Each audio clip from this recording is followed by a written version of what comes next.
Salam sejahtera. Apa khabar semua? Saya berharap saudara-saudari dapat terus menjalani kehidupan seharian dengan aman dan sejahtera.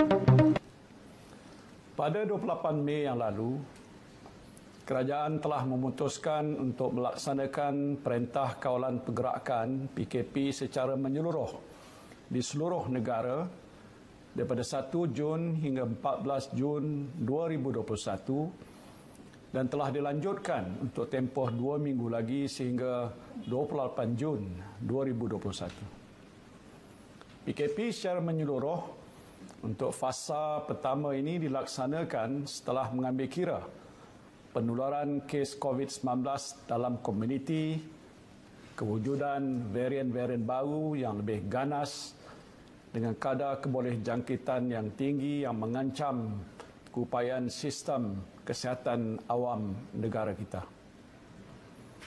Selain itu, program imunisasi COVID-19 kebangsaan ataupun PIK masih dalam peringkat awal pelaksanaannya. Di samping bekalan vaksin yang dijangka akan lebih stabil mulai bulan Jun ini. Keputusan melaksanakan PKP secara menyeluruh ini telah berjaya mengelakkan berlakunya peningkatan kes-kes baru secara lebih mendadak atau exponential surge of new cases. Kementerian Kesihatan Malaysia telah membuat unjuran sekiranya PKP tidak dilaksanakan, kes harian COVID-19 di negara kita mencecah lebih 13,000 kes pada hari ini dan seluruh sistem kesihatan kita akan runtuh. Namun Alhamdulillah, dengan pelaksanaan PKP fasa pertama ini, kita dapat menyaksikan graf jangkitan kes COVID-19 telah mula menunjukkan tren melandai dengan mencatatkan 4,949 kes malam berbanding 9,020 kes pada 29 Mei 2021, iaitu kes harian tertinggi yang dicatatkan di negara kita. Sistem kesihatan negara kita juga masih mampu untuk menampung kes-kes baru di samping mencatatkan jumlah pesakit sembuh yang tinggi. Ini menunjukkan tindakan yang diambil oleh kerajaan telah membuahkan hasil. We have avoided a catastrophe. Saudara dan saudari yang saya kasihi sekalian, keputusan melaksanakan PKP ini bukanlah suatu yang mudah. Dari segi ekonomi negara, kita kehilangan 1 bilion ringgit sehari sepanjang PKP dilaksanakan pada masa ini. Saya telah mengumumkan pakej rancangan ekonomi dan bantuan keuangan Pemekasa Plus bernilai 40 bilion ringgit dengan suntikan fiskal sebanyak 5 bilion ringgit. Saya berharap bantuan daripada kerajaan ini dapat meringankan beban yang ditanggung oleh individu dan perniagaan yang terkesan. Namun kita tidak boleh berterusan begini. Demi kesihatan dan kelangsungan hidup kita, kita perlu segera keluar daripada krisis ini. Pada hari ini saya ingin mengumumkan Pelan Pemulihan Negara. Pelan Pemulihan Negara yang merupakan satu strategi peralihan keluar secara berfasa daripada Camelot pandemik COVID-19. Kerajaan telah merangka pelan ini dengan membuat pertimbangan sebaik mungkin bagi memastikan setiap keputusan yang diambil adalah untuk melindungi nyawa dan memastikan kelangsungan hidup saudara dan saudari sekalian. Ini juga mengambil kira ancaman COVID-19 yang masih menular dalam komuniti dan bilangan kes aktif yang tinggi di hospital. Pelan ini merupakan satu panduan yang dirangka secara berhati-hati berdasarkan data dan sains untuk membolehkan kita semua kembali kepada kehidupan harian biasa ataupun back to normalcy. Di samping itu, peningkatan bekalan vaksin sebanyak 16 juta dos pada hujung bulan Julai ini serta peningkatan kadar pemberian vaksin harian membuatkan kita lebih yakin untuk menjayakan pelan pemulihan negara. Keadaan ini amat berbeza sekali dengan situasi lebih setahun yang lalu apabila kita melaksanakan PKP buat kali pertama di mana kita masih belum mempunyai vaksin. Satu-satunya jalan keluar pada masa itu ialah lockdown dan tindakan kesihatan awam untuk memutuskan rantaian jangkitan. It was a very painful situation because continuous lockdowns has badly affected our livelihoods, and yet we did not know exactly when and how we are able to get out of the woods. Namun hari ini dengan penerimaan bekalan vaksin yang lebih banyak dan pelaksanaan proses vaksinasi yang semakin rancak, kita telah dapat melihat sinar yang lebih terang di hujung terowong. Pada permulaan program imunisasi COVID-19 kebangsaan, kadar vaksinasi adalah sekitar 5,000 hingga 8,000 dos sehari dan telah meningkat ke 50,000 hingga 80,000 sekitar bulan Mei. Malah semalam, kadar vaksinasi telah mencecah 197,963 dos, hampir 200,000. Dan saya yakin usaha ini akan terus dipertingkatkan hingga lebih 300,000 dos sehari dalam bulan-bulan yang mendatang. Kita bukan saja sudah berjaya memberikan vaksinasi kepada hampir kesemua frontliners. Malahan lebih 50% daripada golongan yang berusia 60 tahun ke atas telah menerima dos pertama. Dan kita akan terus mengutamakan golongan rentan COVID-19 yang lain seperti mereka yang mempunyai comorbidity dan seterusnya mereka yang berusia 18 tahun ke atas. Terkini kerajaan sedang mengkaji pemberian vaksin pada anak-anak kita yang berusia 12 hingga 17 tahun. Sememangnya perkembangan positif kadar vaksinasi harian ini memberikan keyakinan kepada kerajaan bahawa pelan pemulihan negara dapat kita jayakan bersama. Ini kerana lebih ramai yang dilindungi dengan vaksinasi, semakin longgar kawalan pergerakan yang boleh kita laksanakan, lebih banyak sektor ekonomi dan sosial yang boleh dibuka dan kita boleh mula beralih secara teratur dan selamat kepada norma kehidupan pra-pandemik, insya-Allah. Dengan kadar vaksinasi yang semakin meningkat dan tindakan kesihatan awam yang masih diteruskan, saya percaya jumlah kes harian COVID-19 akan terus mencatatkan penurunan.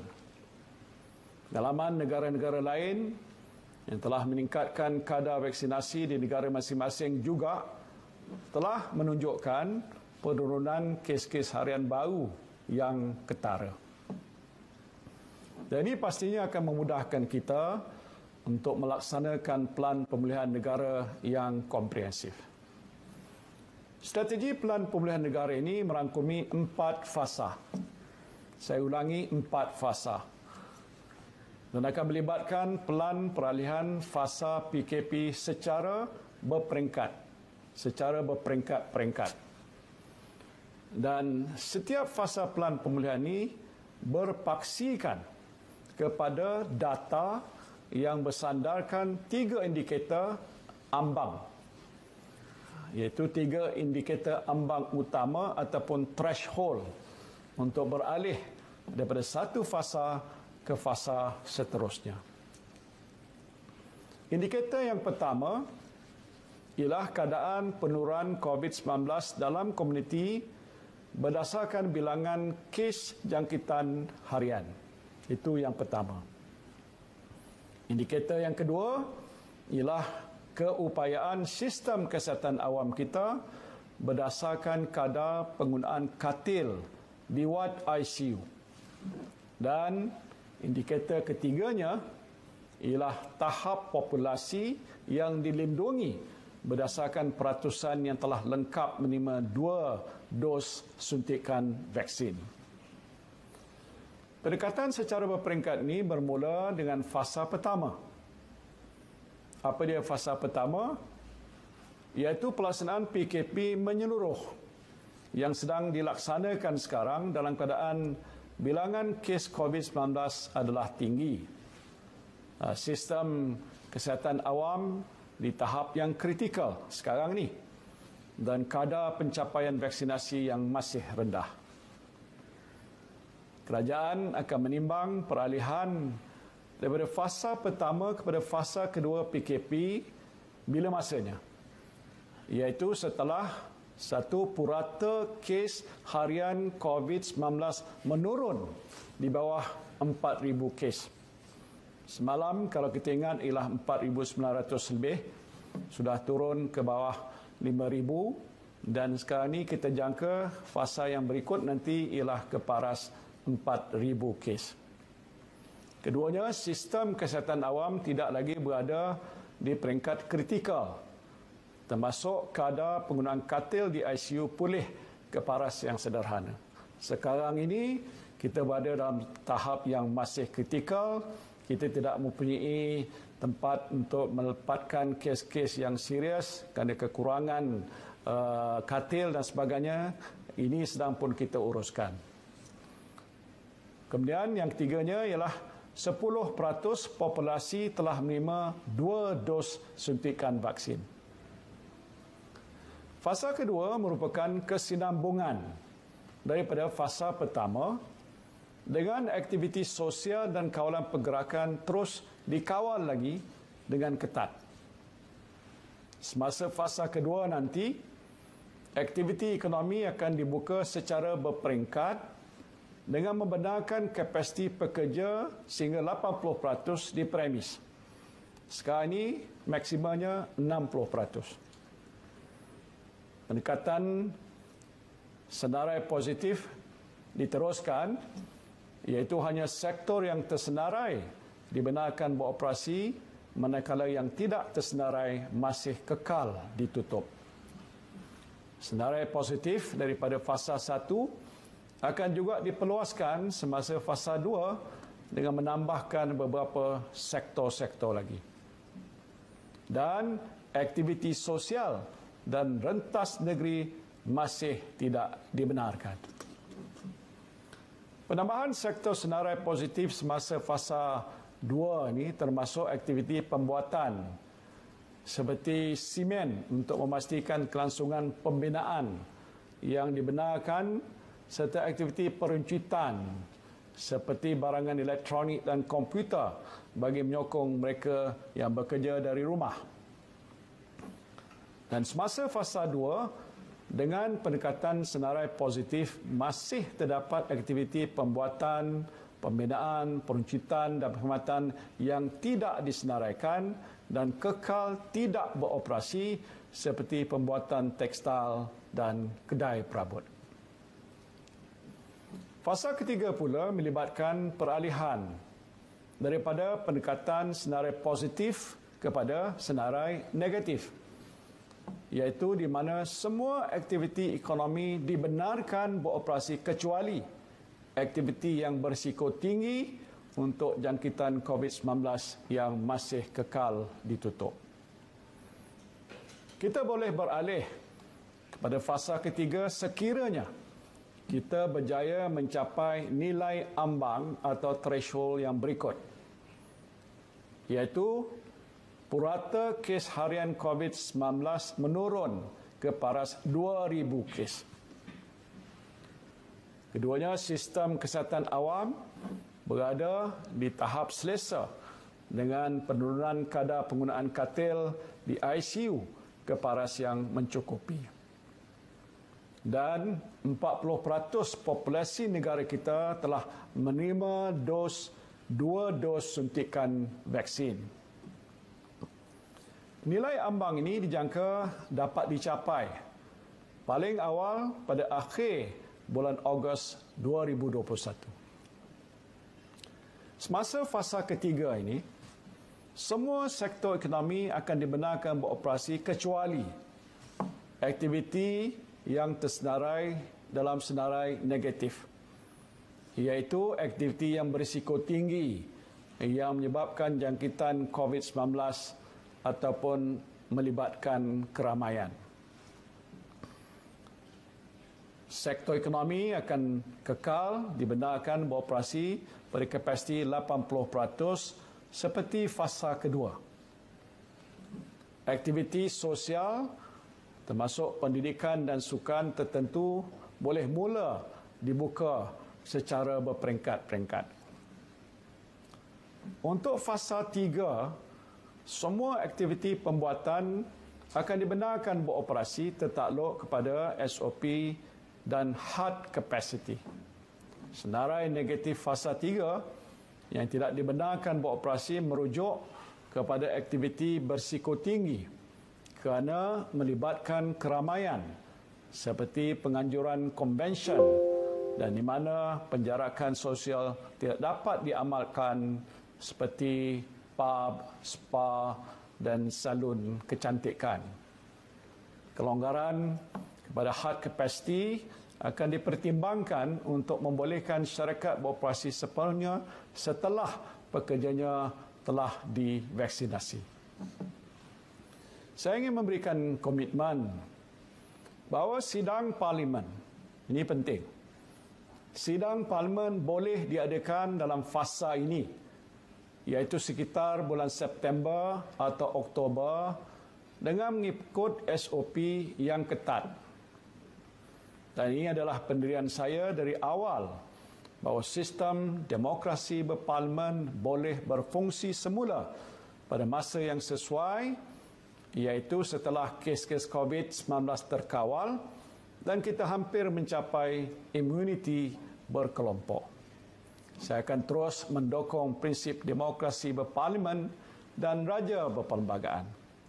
Jangan ada pihak-pihak yang sengaja menimbulkan keresahan dan kecelaruan dalam kalangan rakyat sehingga mengganggu tugas utama kerajaan untuk menangani pandemik COVID-19.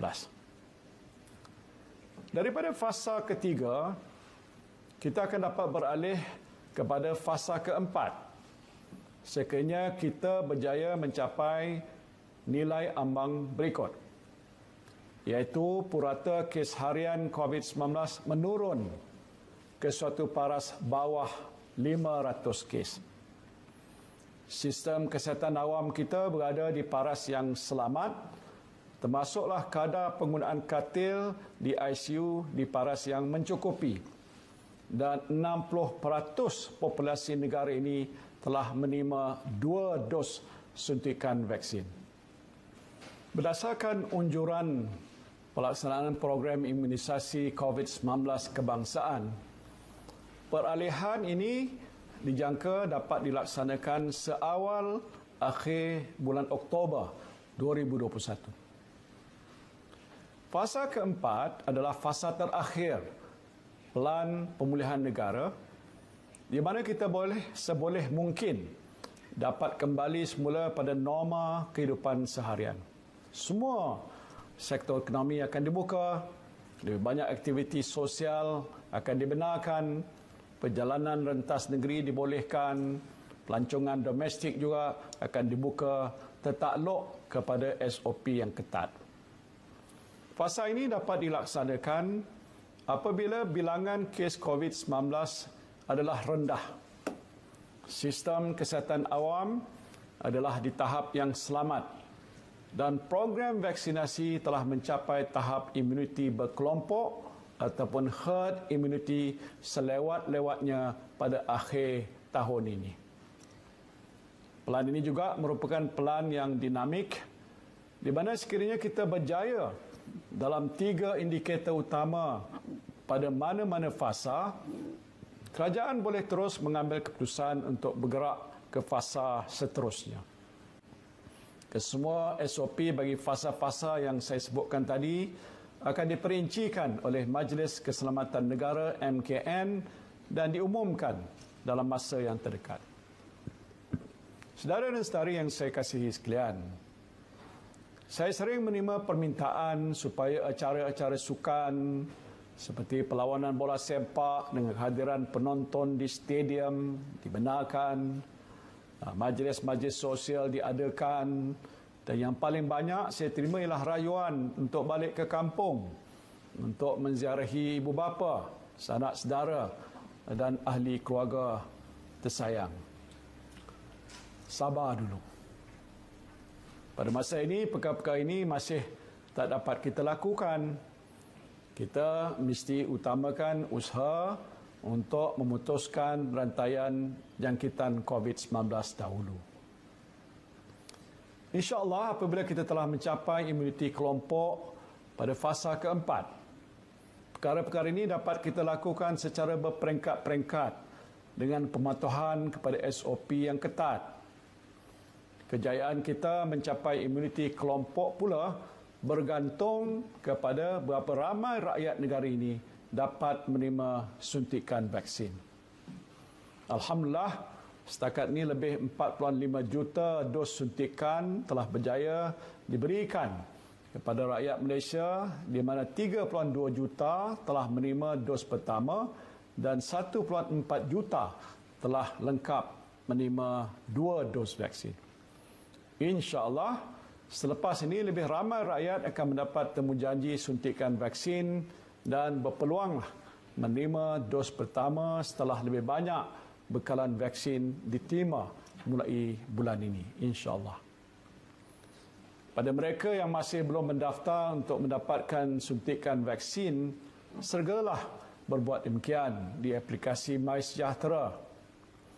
Sehingga kini jumlah mereka yang telah berdaftar adalah seramai 13.8 juta orang. Dan sasaran ini adalah untuk memastikan sekurang-kurangnya 26 juta populasi di Malaysia diberikan vaksin menjelang akhir tahun ini bagi mencapai imuniti kelompok. Sementara itu, kita mestilah terus bersabar dan berdisiplin. Amalkan disiplinkan diri yang tinggi walaupun sudah divaksinasi. Pakai pelitup muka di tempat awam, elakkan berada di tempat yang sesak, basuh tangan sentiasa dan pastikan anda sentiasa berada di ruang yang mempunyai pengudaraan yang baik.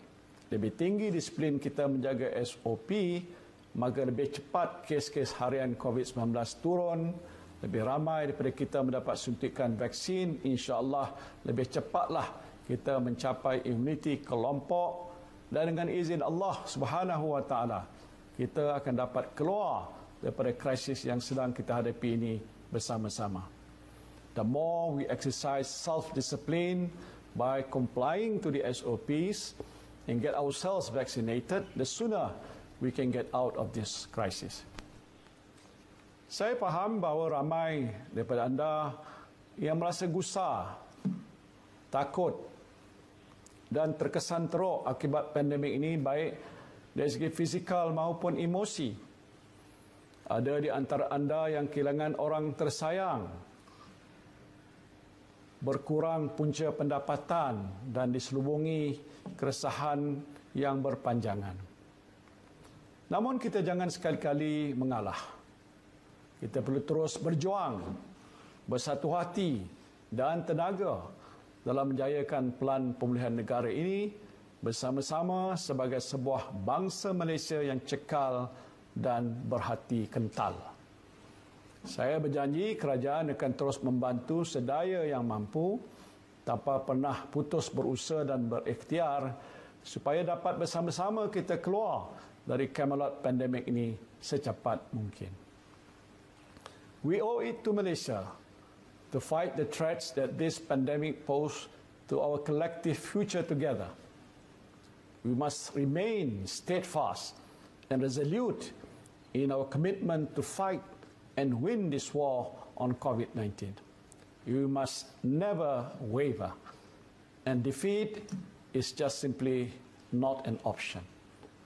It is my sincere hope that this national recovery plan will guide us cautiously but progressively towards reclaiming our much treasured freedoms while doing all we can to protect the lives and livelihoods of Malaysians. I am cautiously optimistic that with proper planning, execution, and support from all Malaysians, we can emerge victorious and stronger from this crisis. Ultimately, the greatest lesson that COVID-19 can teach humanity is that we are all in this together. We are a strong nation and people who have proven our mettle in overcoming all past crises that have befallen us. We have a collective responsibility to each other and to our families and friends. Akhirnya kepada Allah jualah kita memohon pertolongan dan dialah sebaik-baik pelindung.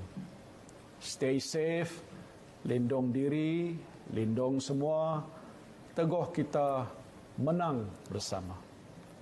Wabillahi taufiq wal hidayah. Assalamualaikum warahmatullahi wabarakatuh.